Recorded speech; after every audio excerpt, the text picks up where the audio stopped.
Hello! Today we do not have our Tisa with us, but that's okay. I'm Sindel, your host. I don't know what to say on this, but I'm here with Mom. Mom, you can explain. Welcome to Sindaluhu. Today we are going to do a couple of things. Sindel has had their hair blonde for 2 months now. No, only like a month. Only like a month. But the way that Sindel is, she likes her hair to be all sorts of different colors all the time, so we're going blue tonight. And then the other project that we're going to do tonight is we're going to write a story. This story has to have the same sentence to begin and end, and the tone of those two sentences have to be different. So at some point in the near future, we're going to put you on pause. We're going to get this stuff done, and then we're going to share with you our stories. Sindel, anything else you want to say? No. I'm just getting myself ready to dye my hair. All right. How have you been? How are you dealing with this blizzard that's right outside? Oh my god, it's so cold. My room, you know how the window sill is like fucking open? Yeah. It's so cold. It's so cold in my room. Like, it's That heater's probably your favorite thing in the world right now, huh? It is. So we've gotten about 2 feet of snow. We're expecting another 6 to 8 inches. It's pretty crazy. School is canceled tomorrow, so all the kids get to stay home. And this is what we moved to Colorado for. So it's lovely. The only problem is we have a Chihuahua.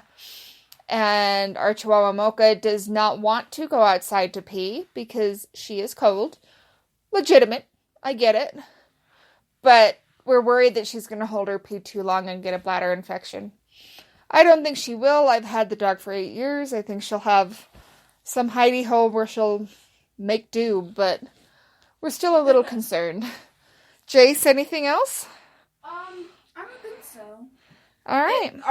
Our shed looks like it's growing barnacles because of the snow. That's true.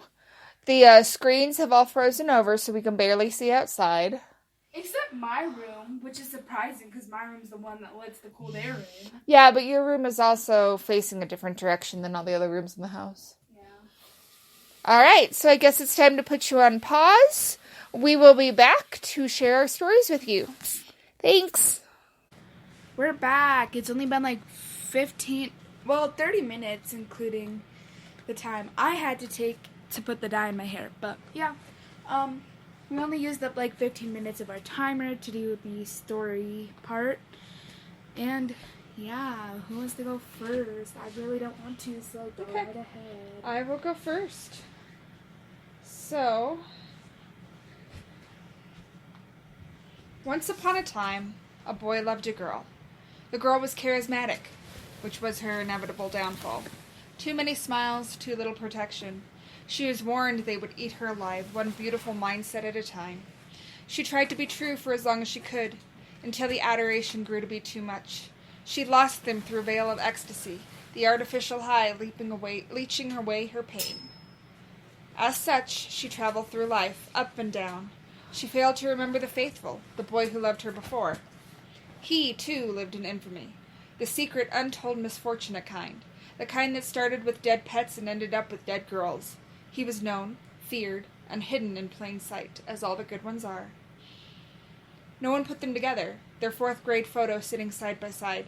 No one saw her similarities to the poor, rotting, dead girls they kept finding. Except him. Flame blew out her candle, and she reverted to childhood. Her window continued to look upon his yard. Soon, she was intimately familiar with that yard, her body and it becoming one. Later, he completed suicide by cop, or the only cop to discover the missing girl in one lone elementary school picture. And it happened one winter day, all because, once upon a time, a boy loved a girl.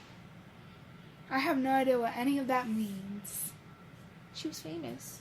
He loved her. He was a murderer. He killed her. And then the cops killed him. Oh my god. Every story we have ever read, even on this podcast, has all been death with you. That's what I write. I kill people in my books, in my stories. I write flash fiction where people die. That's all I do. So it's my wheelhouse. Okay. Alright, let's hear it. Being in contact with the spirit world can have its advantages. Like when me and my best friend Xander went out into the woods for a walk. It was a pretty nice day, the sun glistening down on us. Such beauty. We just wanted to take a walk, but while doing so, we ran into a random cabin. I know this sounds like one of those silly stories, like it's a cabin in the woods and the ghosts are trying to kill us. Or trying to kill you nonsense. But this is much more than that. It was pretty beat up. It looked like no one had lived there for centuries, so we thought it was a cool place to take a break and have a picnic. So we let ourselves in, and surprisingly enough, it was fully furnished, and it looked like the furniture was brand new. The inside looked nothing like the outside. We sat at the table looking at each other with confused looks on our faces, and we just decided to eat. When we were done, we got up to leave, but the door wouldn't budge. Xander tried getting out through the window, but he just fell back down through the chimney. Weird, huh? I just sat on the ground watching Xander try again and again to get through the window. His whole face was covered in soot by now. I laughed and said, "Bad thing this cabin doesn't have any towels." And then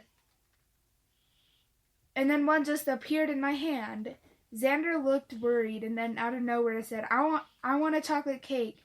Then opened the fridge and surprisingly enough, sitting right there was a cake. We used it to our advantage and got stuff we could only wish of having. It got old quick. Me and Xander got into an argument because he thought it was the coolest thing in the world, and I just wanted to go home. When we cooled down, he muttered, "I wish you were home so I didn't have to deal with your nonsense." And poof, I was home. I haven't seen Xander in a few years. I guess having contact with the spirit world does have its advantages. That's amazing. That's so good. Good job. I loved it. I'm proud of you. Okay. You want to do girl talk real quick? Sure. Okay, what do you want to talk about this time? I don't really care. I don't really want to do girl talk. Oh, you don't want to do girl talk? You don't want to talk about any questions you have about anything that's going on? Ooh, no. Okay. Okay. Anything else you want to say? Is there anything you want to say? No. Okay, well, this podcast is only 7 minutes long. It's okay. They don't have to be super long. Okay. That's it. Thank you for listening. Bye.